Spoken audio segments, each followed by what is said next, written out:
अल्हम्दुलिल्लाह अल्हम्दुलिल्लाह अल्हम्दुलिल्लाहि रब्बिल आलमीन अस्सलातु वस्सलामु अला रसूलिहिल अमीन व अला आलिहि व अस्हाबिहि अजमईन। अम्मा बाद फ़क़द क़ाल अल्लाहु अज़्ज़ा व जल अऊज़ु बिल्लाहि समीइल अलीम मिनश शैतानिर रजीम। बिस्मिल्लाहिर रहमानिर रहीम। वमा अरसलना मिर रसूलिन इल्ला लियुताअ बिइज़्निल्लाह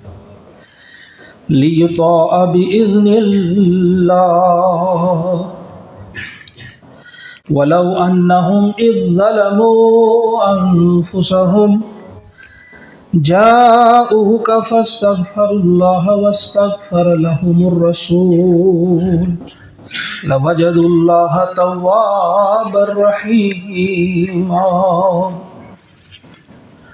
आमन्तु बिल्लाहि सदक़ल्लाहुल अज़ीम। रब्बिश्रह ली सदरी वयस्सिर ली अमरी वहलुल उक़दतम मिन लिसानी यफ़क़हू क़ौली।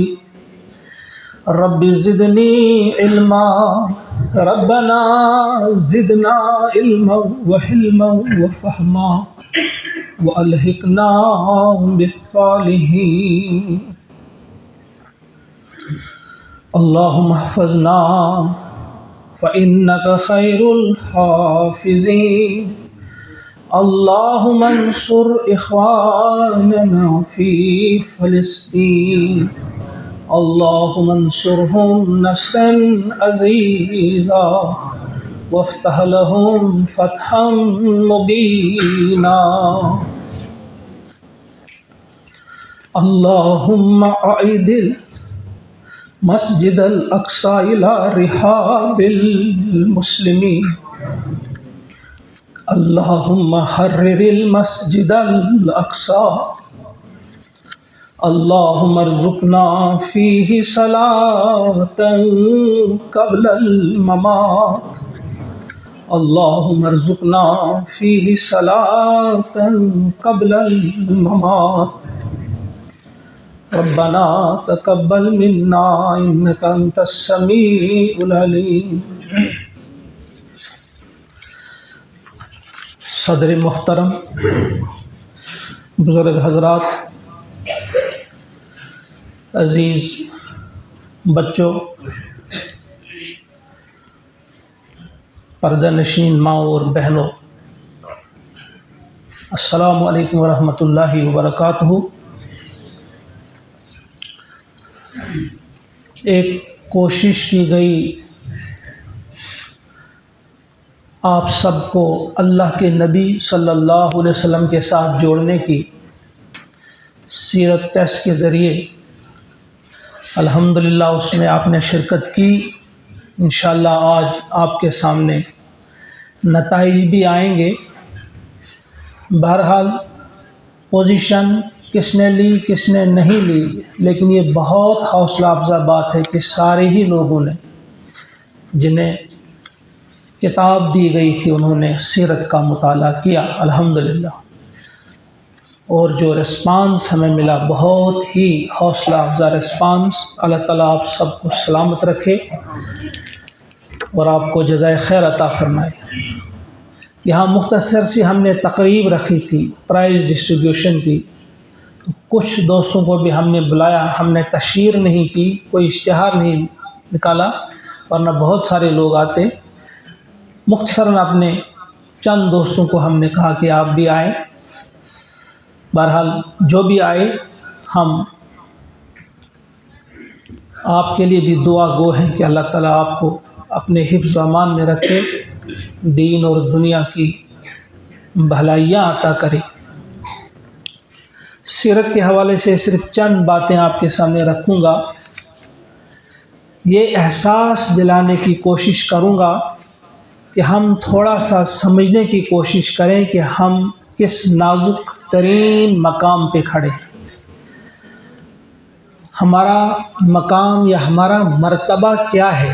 अल्लाह ताला ने जो हमें नबी बरहक सल्लल्लाहु अलैहि वसल्लम की उम्मत में पैदा किया है, पैदा फरमाया है, तो ज़िम्मेदारी कितनी बड़ी है हम पर, ये आप सब ने थोड़ा सा इस पे गौर करना है। पहले भी मैं कह चुका हूँ कि इमामुल अंबिया आपको कहा जाता है, आप तमाम अंबिया के इमाम हैं।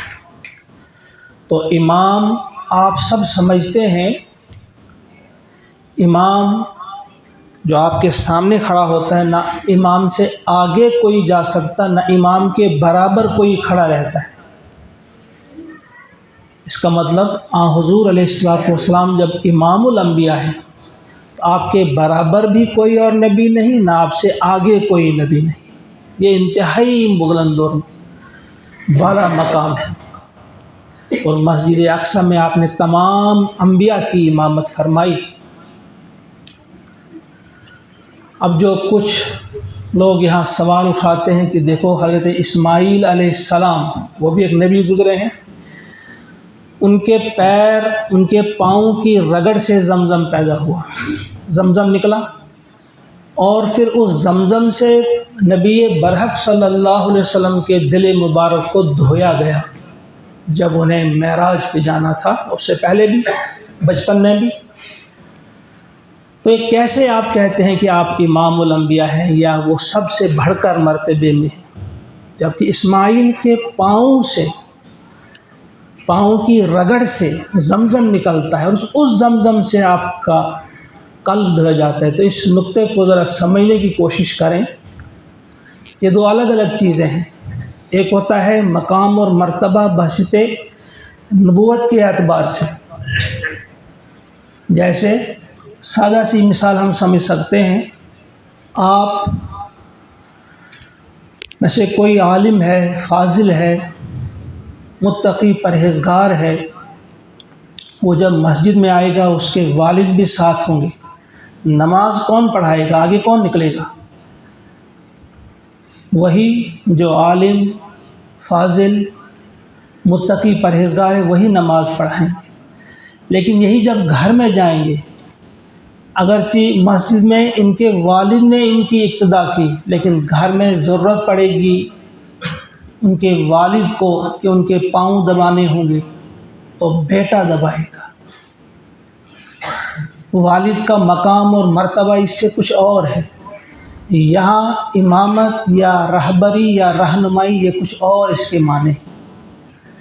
तो इसी तरह से आप ये समझिए कि हुज़ूर अलैहिस्सलातु वस्सलाम को इल्म की बुनियाद पे जो चीज़ें आपको अल्लाह ताला ने सिखाई, आपका मकाम और मर्तबा बहुत बुलंद है। ये ठीक है कि इस्माईल आपके वालिद हैं, वालिद के बराबर हैं, क्योंकि उन्हीं की औलाद से आप हैं, आप सब जानते हैं।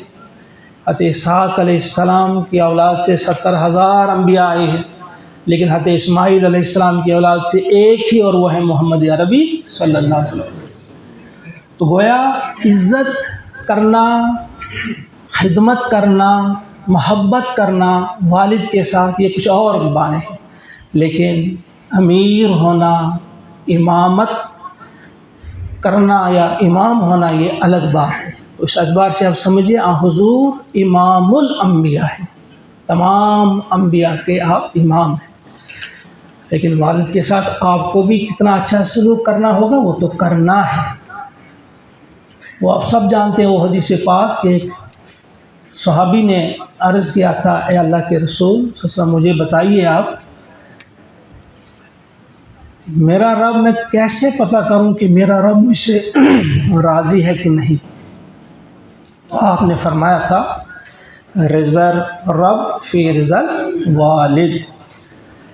आप ये देखो क्या आपके वालिद आपसे राज़ी हैं, फिर आपका रब भी आपसे राज़ी होगा। और एक रिवायत में अल्फाज आए हैं, रिज़ल्लाहि फ़ी रिज़ल वालिदैन।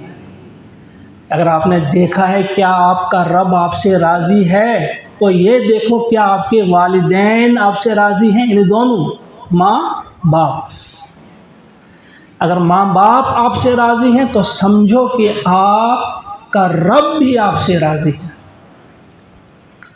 इस तरफ हमारी तवज्जो बहुत कम जाती है। माँ और बाप का रुतबा क्या है?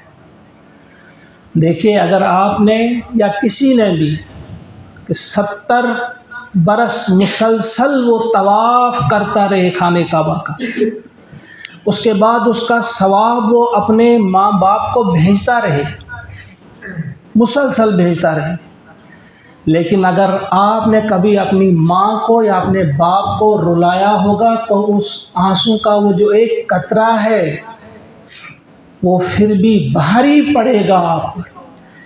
वो उससे वो फ़र्ज़ अदा नहीं होगा, वो हक़ अदा नहीं होगा, या वो भरपाई नहीं होगी उस आंसू की जो आपने रुलाया होगा अपने बाप को या अपनी माँ को। इस नुक्ते को आप अच्छी तरह समझिए। अगर आपने माँ को या अपने बाप को रुलाया, उम्र भर आप तवाफ़ करें, उम्र भर आप हज करें, उम्रे करें, और उसका सवाब भी आप इस साल करते रहे माँ बाप को, लेकिन वो आंसू का कतरा फिर भी भारी पड़ेगा। ये अलग बात है कि अल्लाह ताला अपने करम से माफ़ कर देगा, माफ़ अलग बात है, लेकिन वो हक़ अपनी जगह पर। जैसे आप फ़र्ज़ नमाज एक जानबूझकर कज़ा कर लेंगे, उम्र भर आप उसकी कज़ा करते रहें, वो मुकम्मल नहीं होगा, उसके बराबर नहीं आएगा। फ़र्ज़ रोज़ा जानबूझकर आप एक भी छोड़ेंगे, उम्र भर आप रोज़े रखें, उसके बराबर वो नहीं जा सकते। इसी तरह खिदमत जो वालिदैन की है, माँ बाप की जो खिदमत है, वो अलग बात है। अगर उसमें कोई कोताही रही, फिर आप कितनी उसकी भरपाई करने की कोशिश करें, उस मकाम तक आप नहीं जा सकते। तो ये एक नुक्ता जो मैंने अपने सामने रखा, इस बात को भी जहन में रखिए आप। तो हुज़ूर अलैहिस्सलातु वस्सलाम ने जो हमें दर्स दिया है, जो हमें सिखाया है, वो आपका मर्तबा मकाम क्या है, इस एक वाक़े के ज़रिए आप समझ लें कि आपने कितना बड़ा काम किया है। हर्बे बसूस का नाम आपने सुना होगा। एक जंग है जिस जंग को जंगे बसूस, हर्बे बसूस कहा जाता है। जिसने नहीं सुना होगा तो उस जहन में रखिए आप कि हुज़ूर अलैहिस्सलातु वस्सलाम जिस वक़्त पैदा फरमाया अल्लाह ने आपको, उससे 40 साल पहले का ये वाक़ा है। 494 ईस्वी से चली थी वो जंग 534 तक, 534 तक, फिर 571 में आप पैदा हुए। तो ये 40 साल जो जंग रही, ये हर्ब रही, हर्बे बसूस। इसका आगाज़ कैसे हुआ, ठीक तरह से समझे कि एक ऊँटनी है, वो किसी शख्स के, दो कबीले थे, ये कज़िन ट्राइब्स दो, एक का नाम था कबीला बनु बक, एक का नाम था बनु तगलब। एक कबीले की ऊँटनी दूसरे कबीले के किसी बाग में चली गई तो कुछ पत्ते खाए, वहाँ पे कुछ पत्ते खाए या क्या खाया होगा। तो जब बाग वाले ने देखा, अब चाहिए क्या था, ये चाहिए था कि उसे डंडे एक दो मारता या उसके घर पहुंचाता, उनसे कहता मेरा नुकसान हुआ है, भरपाई करो। उसने ऐसा नहीं किया, उसने तलवार निकाली और उस ऊँटनी के थन काट दिए। वो ऊँटनी भागती हुई घर चली जाती है। जब मालिक ने देखा इसे, उसके थन कटे हुए हैं, खून टप टप बह रहा है। अब उसके लिए भी क्या था, उसूल क्या था, कायदा क्या था। ये था कि वो किसी बुज़ुर्ग से, किसी भी शख्स से कहता कि ये जो मेरा नुकसान हुआ है मुझे इसकी तलाफ़ी कर दो, मुझे एक ऊँटनी चाहिए या मुझे इतना पैसा चाहिए। नहीं, उसके बरक्स उसने क्या किया, अंदर से तलवार निकाली और उन निशानात को देखता हुआ, उन खून के कतरों को देखता हुआ चलता हुआ पहुंच गया उस बाग में और जान गया कि बाग वाले ही ने मेरी ऊँटनी के थन काट दिए। तो उसने आव देखा न ताव, तो उस बाग के मालिक का सर कलम कर दिया। अब उस कबीले के लोगों ने देखा कि उनका एक फ़र्द कत्ल हुआ है, तो उनने इस कबीले पे धावा बोल दिया। जंग हुई, लड़ाई हुई, काफ़ी देर तक चली थी। बिलाखिर एक कबीला जीत गया, एक कबीला हार गया। अब जो हार गया वो भी अब खामोश नहीं बैठा, उसके दिल में ज़बरदस्त वो आग है, नफ़रत की आग। उसने आहिस्ता आहिस्ता सामान जमा किया, हथियार जमा किए, तैयारी की और धावा बोल दिया।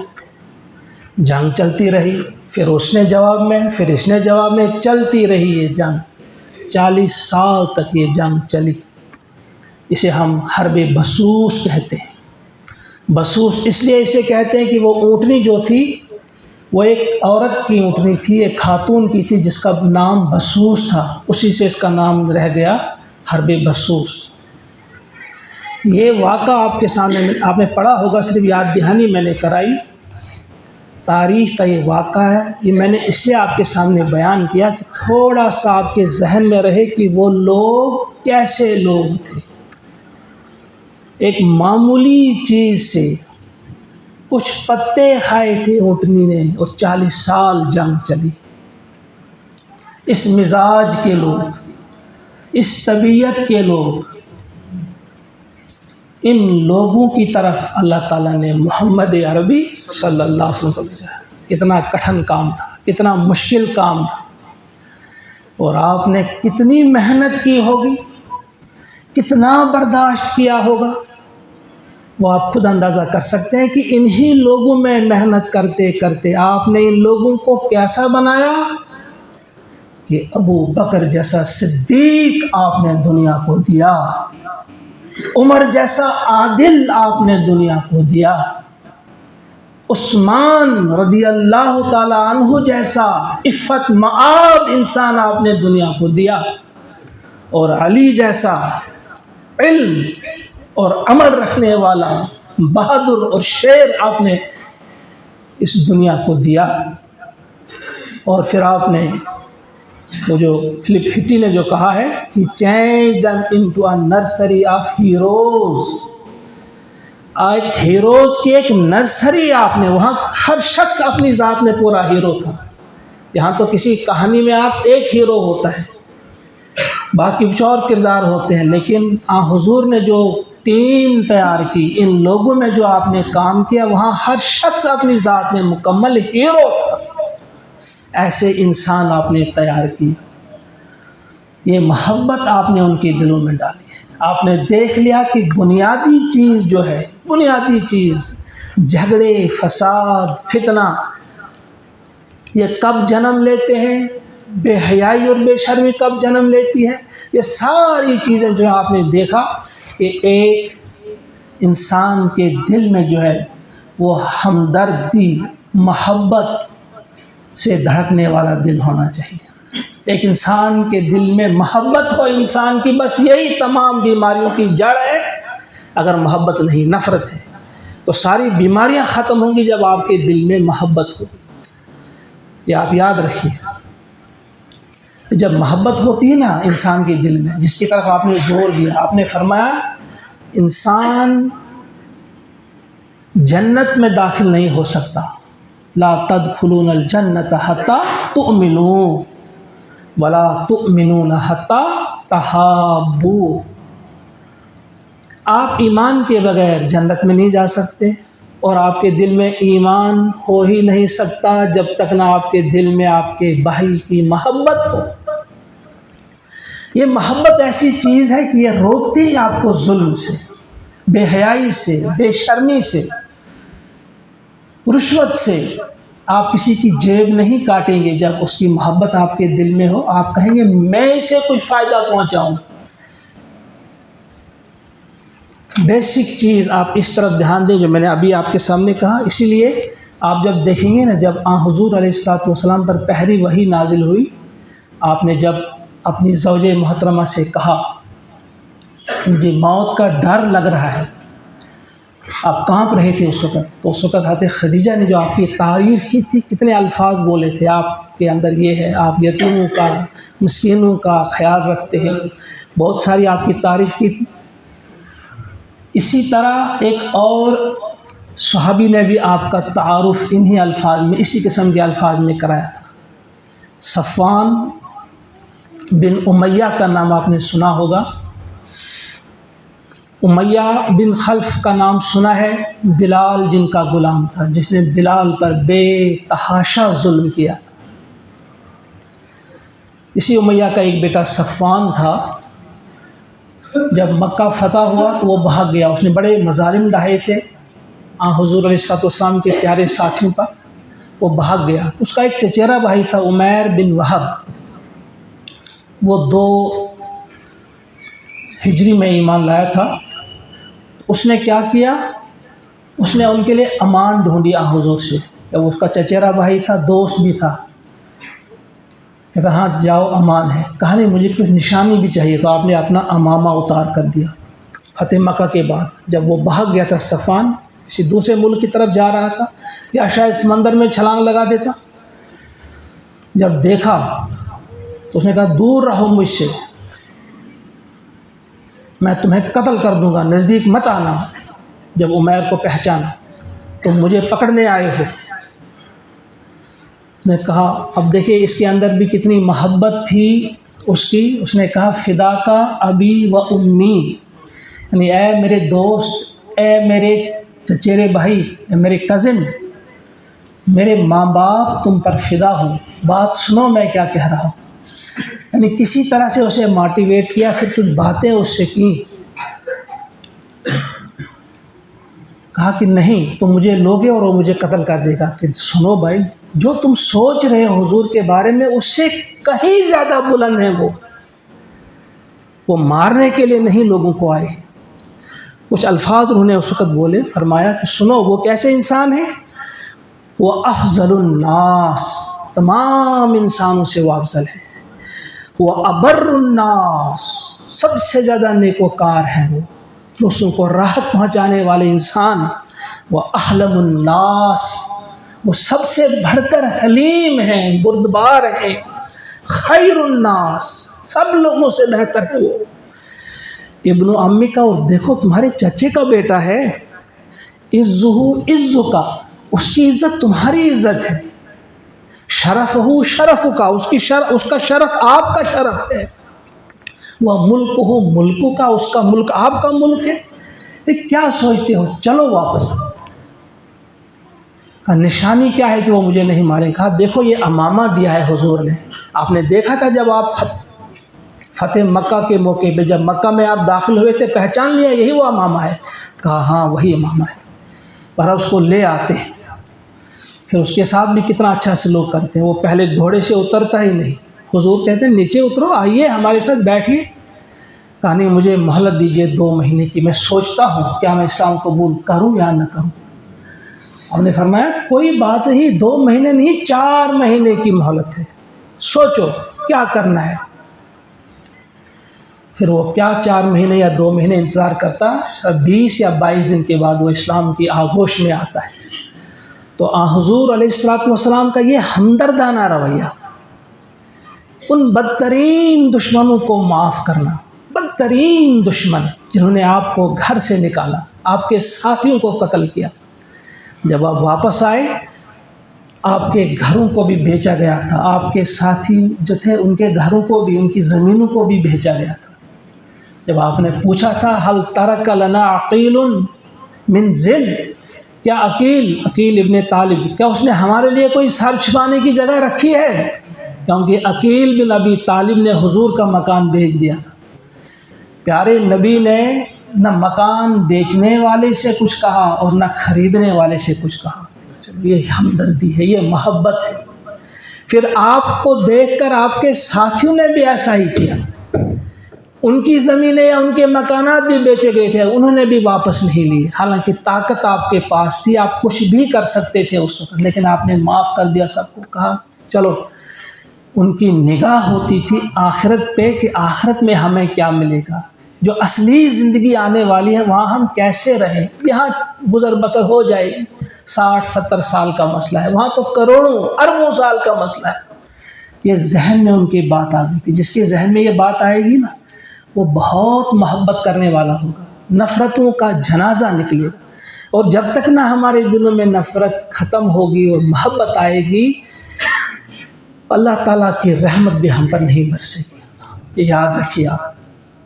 डॉक्टर इकबाल ने बड़ी खूबसूरत बात ये कही है, मोहब्बत ही से पाई है शिफा बीमार कौमों ने, किया है अपने बख्ते खुफ्ता को बेदार कौमों ने।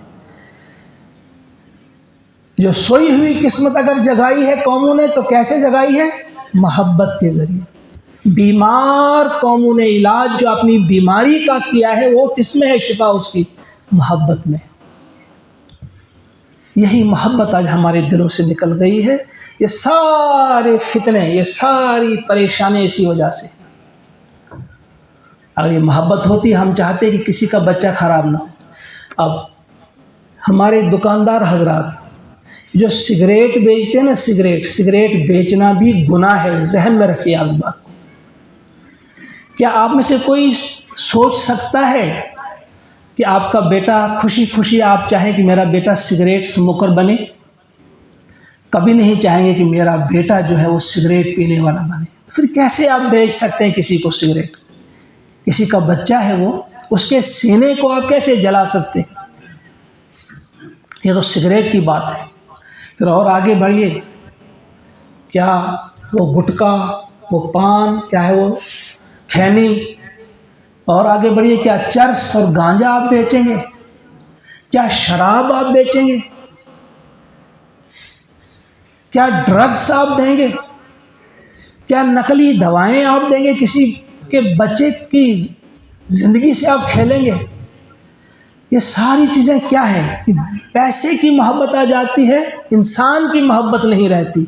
बस इंसान की मोहब्बत नहीं होगी तो इन बुराइयों में इंसान लथपथ हो जाता है। तो जिसे वो जहन में हो कि नहीं मुझे कहीं जाना है, कहीं अल्लाह के सामने खड़ा होना है, मुझे हिसाब देना है, तो उसके दिल में मोहब्बत आएगी इंसान की। इसीलिए हुज़ूर अलैहिस्सलाम ने फरमाया है कि अल्लाह ताला के नज़दीक वो सबसे खल्क़ु इयालुल्लाह फ़अहब्बुल ख़ल्क़ि इलल्लाहि मन अहसना इयालिही, सबसे अच्छा वो है अल्लाह के नज़दीक जो उसके अयाल के साथ, यानी उसके इंसानों के साथ जो अच्छा हो।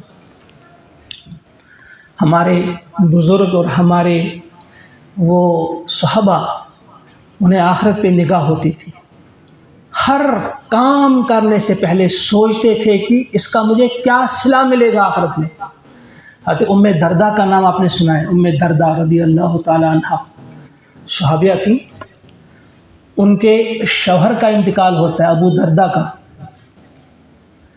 जब अबू दर्दा का इंतकाल हुआ तो उस वक्त अमीर मुआविया रज़ी अल्लाह ताला अन्हु सहाबी थे, सहाबी रसूल, और बहुत बड़े बादशाह थे। उस वक्त के समझो आप सियाह सफ़ेद के मालिक वो थे, बहुत बड़े बादशाह थे, आपने सुना है। उन्होंने निकाह का पैगाम भेजा तो उम्मे दर्दा ने, मालूम है क्या कहा उसने जवाब? उम्मे दर्दा ने क्या कहा, ज़रा होशियार रहो, सोते रहते हम हमेशा, तो आज रात थोड़ी देर के लिए जागते रहेंगे। उम्मे दर्दा ने जवाब में कहा कि अगर किसी औरत के एक से ज़्यादा निकाह हुए हों, 2-3 होता है, कभी किसी की तलाक हो जाती है या किसी का शौहर मर जाता है। ने कहा मैंने सुना है कि हुज़ूर अलैहिस्सलातु वस्सलाम ने फरमाया है अगर एक से ज़्यादा किसी औरत के निकाह हो तो आखिरत में वो अपने आखिरी शौहर के साथ रहेगी, जो लास्ट वाला होगा उसी के साथ रहेगी। तो कहा मैं अबू दर्दा पे किसी को तरजीह नहीं दे सकती। उन्हें निकाह ही नहीं किया, हालांकि निकाह का पैगाम भेजने वाला कोई आम इंसान नहीं, एक तो सहाबी रसूल थे, फिर उस वक़्त के बादशाह थे, उनने निकाह का पैगाम भेजा था। लेकिन ये निगाह थी आपकी आखिरत पे, कहा नहीं मैं तैयार नहीं। सिर्फ एक मिसाल नहीं, बेशुमार मिसालें हैं, क्योंकि इस वक्त उतना वक्त टाइम नहीं है तो मैं मुख्तसर कर रहा हूँ। मोहब्बत हमारे दिल में जितनी होगी, इसीलिए अल्लाह तबारक व तआला ने फरमाया है कि जो अपने भाई को माफ़ कर देता है, मोहब्बत ही की वजह से माफ़ कर सकते हैं। फमन अफ़ा व अस्लह फ़अज्रुहु अलल्लाह, जिसने अपने भाई को माफ़ कर दिया और सलाह कर ली उसके साथ, उसका अजर अल्लाह के ज़िम्मे। ये भी समझो ये नुक्ता है कि ये नहीं फरमाया उसके लिए जन्नत है, जन्नत में नहरें हैं, बागात हैं, हूरें हैं, ये नहीं कहा। कहा कि उसको मैं सरप्राइज़ दूंगा, यानी ऐसा इनाम दूंगा कि वो दंग रह जाएगा, वो सोच भी नहीं पाएगा कि मैंने उसके लिए क्या रखा है, जो अपने भाई को माफ़ करे। सब्र की तलकीन इसीलिए इतनी ज़्यादा की गई कि सब्र करने वाला, अल्लाह सब्र करने वाले के साथ है, इन्नल्लाह मअस-साबिरीन। यहाँ कोई किसी मुल्क का सरबराह अगर आपके कंधे पे हाथ रख कर कहे कि हम मत करो, मैं तुम्हारे साथ हूँ, उसे कितना भरोसा मिलेगा कि वक्त का जो हुक्मरान है, प्राइम मिनिस्टर है या सदर है, ये मुझसे कहता है मैं तुम्हारे साथ हूँ। इसे बड़ी हिम्मत, हौसला मिलेगा। लेकिन ज़रा सोचिए, जब अहकमुल हाकिमीन, तमाम बादशाहों का बादशाह, जब किसी से कहता है कि मैं तुम्हारे साथ हूँ, तुम सब्र करो, इससे बड़ी और क्या हौसला अफजाई हो सकती है। तो क्या हम सब्र करते हैं? सब्र के मफहूम को भी आप थोड़ा सा समझें। सब्र क्या है? सब्र ये है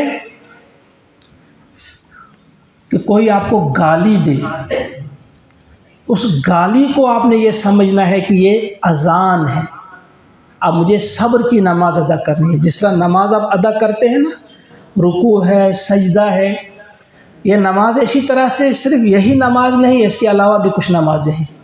सब्र भी एक नमाज है। किसी ने गाली दी आपको, आप मत समझो ये गाली है, समझो ये अजान है, सब्र की नमाज का वक्त हो गया, तो उस तक आपने सब्र करना है। किसी ने आपके सामने पैसा रख दिया, ये रुश्वत का पैसा है, सूद का पैसा है, चोरी का पैसा है, इसमें आपका हक नहीं है, तो इस पैसे को आपने समझना है कि ये पैसा जो है ये मेरा नहीं है, आपने सब्र करना है, उसको हाथ नहीं लगाना है।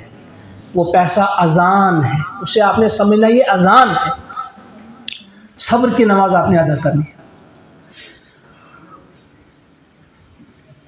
कोई हसीन खूबसूरत औरत आपके सामने आती है, आपने देखना है, सिर्फ एक नज़र माफ़ है, आपने हटानी नज़र, आपने समझना है ये औरत, ये लड़की नहीं, ये अजान है, इस वक्त मुझे सब्र करना है।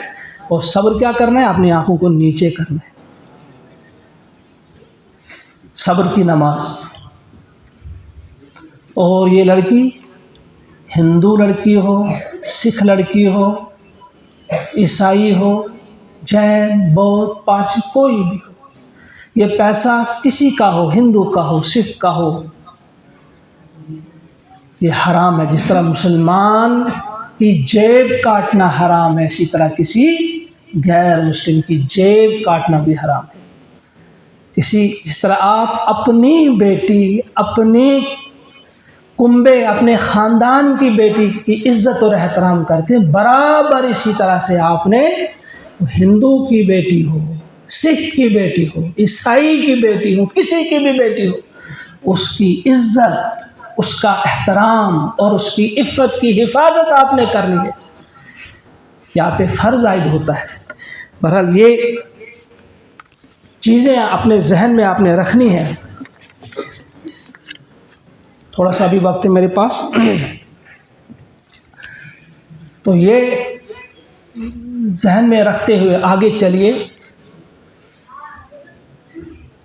कभी भी ऐसा मुमकिन नहीं कि हम अपने हुज़ूर सल्लल्लाहु अलैहि वसल्लम के उसवे को नज़रअंदाज करके सिर्फ मोहब्बत की हद तक कहें कि हम बस आपके हैं, आप पर दुरूद भेजेंगे, इससे काम नहीं चलेगा। ये जो आयत मैंने आपके सामने पढ़ी है, यहीं पे मैं इख्तिताम करूँगा। सूरतुन निसा की आयत है ये, आयत नंबर 64। अल्लाह का इरशाद होता है, वमा अरसलना मिर रसूलिन इल्ला लियुताअ बिइज़्निल्लाह, यानी हमने रसूल भेजा ही नहीं मगर इसलिए कि उसकी इताअत की जाए अल्लाह के हुक्म से। यानी रसूल अगर अल्लाह ने भेजा है तो सिर्फ इसलिए भेजा है कि उसकी इताअत की जाए। सिर्फ आपके नाम को चूमना जो इससे काम नहीं बनेगा।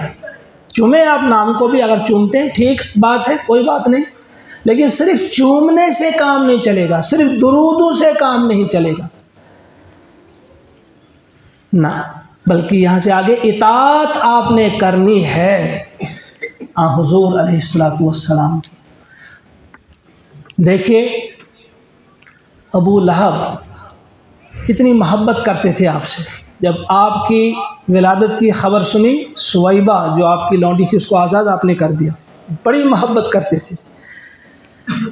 लेकिन खाली मोहब्बत काम नहीं आई। ये अबू लहब थे, साथ ही अबू बकर भी थे। उसने आपकी विलादत पे किसी को आज़ाद नहीं किया। आप तो आपके बाद 2.5 साल के बाद पैदा हुए, उसके तब भी आप पैदा भी नहीं हुए थे, लेकिन आपने हुज़ूर की इताअत की। कहाँ पहुँचे आप, जिनकी तारीफ़ में सूरतुल लैल पढ़िए आप, आखिरी आयत, वमा लि अहदिन इंदहु मिन निअमतिन तुजज़ा। उन पर किसी का एहसान नहीं था। अगर आपने किसी पे पैसा खर्च किया, इसलिए नहीं किया कि उसका आप पर कोई एहसान था, इल्ला इब्तिगा वजहि रब्बिहिल आला, सिर्फ अल्लाह की रज़ा हासिल करने के लिए। जब आप गुलामों को आज़ाद कर रहे थे, पैसा खर्च कर रहे थे, आपके वालिद ने एक बार आपसे कहा, अबू कुहाफा ने कहा, आप गुलामों को आज़ाद करते हैं, अपना पैसा खर्च करते हैं, तो क्यों ना ऐसा किया जाए, किसी मजबूत गुलाम को करो आज़ाद, वो आपके काम भी आएगा। तो आपने कहा था कि अब्बा, मैं इसलिए नहीं करता कि कोई मेरे काम आए या हमारे काम आए, बल्कि मैं इसलिए करता कि मेरा रब मुझसे राज़ी हो जाए। और आपकी तारीफ़ में ये आयत आई हैं। तमाम मुफस्सिरीन का इत्तिफाक है इस बात पे कि आप ही के लिए उस वक़्त उतरी है, इल्ला इब्तिगा वजहि रब्बिल आला वला सौफ यरदा, और अनकरीब आपको अल्लाह राज़ी करेगा। ये सिर्फ आपके लिए और हुज़ूर के लिए ये अल्फाज आए हैं। इसके बाद वाली जो सूरत है, सूरह ज़ुहा, वहाँ हुज़ूर के लिए अल्लाह ताला ने फरमाया, वला सौफ युतीका रब्बुका फतरज़ा, अनकरीब आपको वो चीज़ अता की जाएगी कि आपका रब आपको अता करेगा कि आप राज़ी हो जाएंगे। और सिद्दीक़ अकबर के लिए भी कहा कि आपसे राज़ी हो जाएगा अल्लाह। क्यों? क्योंकि आपने माल दिया तो अल्लाह की रज़ा के लिए, हुज़ूर की मोहब्बत में और हुज़ूर की इताअत में अपना सब कुछ लौटा दिया। ये अबू बकर सिद्दीक़ रज़ियल्लाहु ताला अन्हु थे। आपके लिए अनकरीब अल्लाह राज़ी होगा। और अबू लहब के लिए क्या कहा, तब्बत यदा अबी लहब व तब। और सिर्फ वो नहीं, वम्रअतुहु हम्मालतल, यानी विद फैमिली उसे जहन्नम में घसीट दिया जाएगा, झोंक दिया जाएगा। अबू लहब को उसकी बीवी के साथ जहन्नम में फेंक दिया जाएगा। और दूसरी तरफ अबू बकर हैं, उन्होंने इताअत की। गोया ये नुक्ता समझिए आप कि खाली मोहब्बत का दावा करने से काम नहीं चलेगा, इताअत ज़रूरी है। और अल्लाह फरमा रहे हैं कि हमने रसूल भेजा ही, जो रसूल भी हमने भेजा इसीलिए भेजा कि उसकी इताअत की जाए। वलौ अन्नहुम इज़ ज़लमू, और अगर वो लोग जब उन्होंने जुल्म किया था, गुनाह किया था, गलती की थी, अनफुसहुम अपनी जानों पर, जाऊका, अगर ये आपके पास आते, ए नबी सल्लल्लाहु अलैहि वसल्लम, ये आपके पास आते, फस्तगफिरुल्लाह, अल्लाह से माफ़ी मांगते, वस्तगफर लहुमुर रसूल, और रसूल भी इनके लिए दुआए मगफिरत फरमाते, क्या होता, लवजदुल्लाह तव्वाबर रहीमा, तो यकीनन ज़रूर ये देखते अल्लाह को कि बड़ा बख्शने वाला, तव्वाब है, बहुत तौबा कबूल करने वाला और रहम करने वाला है। यानी खुद भी माफ़ी मांगते और हुजूर से भी कहते, माफ़ी, हमें माफ़ कर दो। आप मारिफुल कुरान खोले, इस आयत की तफसीर में आपको एक वाक़ा मिलेगा। हज़रत अली रज़ियल्लाहु ताला अन्हु फरमाते हैं कि जब हम हुजूर को अल्लाह के सुपुर्द कब्र में उतार कर आए, वापस आए, तो तीसरे दिन एक शख्स आता है, ज़ारो कतार रोता है, बहुत रोता है इस रोज़े के पास, कब्र के पास। वो कहता है कि मैंने ये आयत पढ़ी थी कि आप हुजूर के पास जाएंगे, आप भी अल्लाह से माफ़ी मांगे और हुजूर से भी कहें कि वो आपको माफ़ करे, हुजूर भी आपके लिए दुआए मगफिरत करे। वो रो रहा था, तो हज़रत अली ने इन्हें रोका नहीं। इससे ये बात साबित हो गई कि उस वक्त भी और आज भी जब आप जाएंगे रोज़े पाक पे, तो आज भी आपको वहाँ पे अपने ईमान की तजदीद करनी चाहिए। यानी जब जाएंगे वहाँ पे तो ज़रूर पढ़ना चाहिए, अशहदु अल्ला इलाहा इल्लल्लाह व अशहदु अन्नका रसूलुल्लाह। जब आप कलमा पढ़ेंगे वहाँ पे, हुजूर आपके गवाह बनेंगे और आपके दो साथी और आपकी गवाही देंगे, हज़रत अबू बकर सिद्दीक़ और हज़रत उमर रज़ी अल्लाह तआला। अबू तालिब के बारे में आता है कि हुजूर ने कान में उनसे कहा था कि देखो, अगर आप ईमान नहीं ला रहे, मेरे कान में कह दो, आप एक बार कलमा पढ़ो, बस मेरी गवाही काफ़ी है। आपकी गवाही काफ़ी थी। तो जब हम भी तजदीद ईमान के लिए वहाँ पढ़ेंगे कलमा, और आप भी हमारे गवाह बनेंगे। मैं पहले भी यहाँ कहा था कि हम बहुत लापरवाही करते हैं, माल होने के बावजूद हम ये समझते भी हैं कि हम पे हज फ़र्ज हुआ है, उसके बाद भी नहीं जाते। ये बड़ी ही बदनसीबी है, बड़ी ही बदनसीबी है। इस तरफ ध्यान दें आप। हाँ, हुजूर का वो फरमान याद रखें कि जो जिस पर हज फ़र्ज हुआ नहीं किया, बराबर है उसके लिए वो यहूदी होकर मरे या नसरानी होकर मरे। उस वक़्त यहूद व नसारा ही दो मज़ाहिब आपके सामने थे, अगर इस वक़्त यहाँ कोई, तो लिहाजा हमें ज़रूर इस तरफ ध्यान देना चाहिए कि ज़रूर हम जाएं और तजदीद ईमान करें वहाँ रोज़े पाक के सामने। अगर हम में कुछ और नुक्ते थे, इंशाल्लाह किसी वक़्त हम इस करेंगे, इन नुक्तों पे भी बात करेंगे।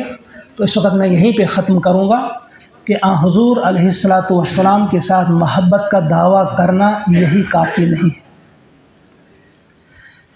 आजकल के हालात और ज़्यादा तकाज़ा करते हैं कि हम हुज़ूर से ज़्यादा मोहब्बत करने वाले बने, आपकी सीरत का मुताला करें और साथ ही साथ आपके बताए हुए तरीके पे अमल करने की हम कोशिश करें, आपके पीछे पीछे चलने की हम कोशिश करें। आपने अपने बदतरीन दुश्मनों को भी माफ़ किया है। क्यों माफ़ किया है? अल्लाह का इनाम पाने के लिए। माफ़ करने में नुकसान नहीं, फ़ायदा है। हम एक दूसरे को माफ़ नहीं करते, हम आपस में झगड़े, एक दूसरे को काफिर, फासिक, मुनाफिक कहने में मसरूफ़ है। छोटी छोटी बातों पे हम झगड़ते हैं। हुजूर झगड़े ख़त्म करने के लिए आए थे और हम फिर से झगड़े शुरू कर रहे हैं। लिहाजा मेरी बड़ी ही मुअद्दबाना, बड़ी हमदर्दी के साथ मैं कहूँगा, मोहब्बत के साथ कहूँगा कि एक दूसरे को माफ़ करना आप सीखें। जो आपके पास वक्त है वो अल्लाह के दीन की इकामत के लिए आप लगाएं। ये हुजूर का काम सुपुर्द किया हुआ काम है। उन्होंने आपसे कहा कि आप काम करें, मेरे बाद आपको ये काम करना है। तो इस ड्यूटी को आप उसी वक्त अंजाम दे सकते हैं जब आप झगड़ों से बचेंगे, फितरों से बचेंगे, नफ़रत से बचेंगे, तो मुस्बत अंदाज से आगे चलेंगे।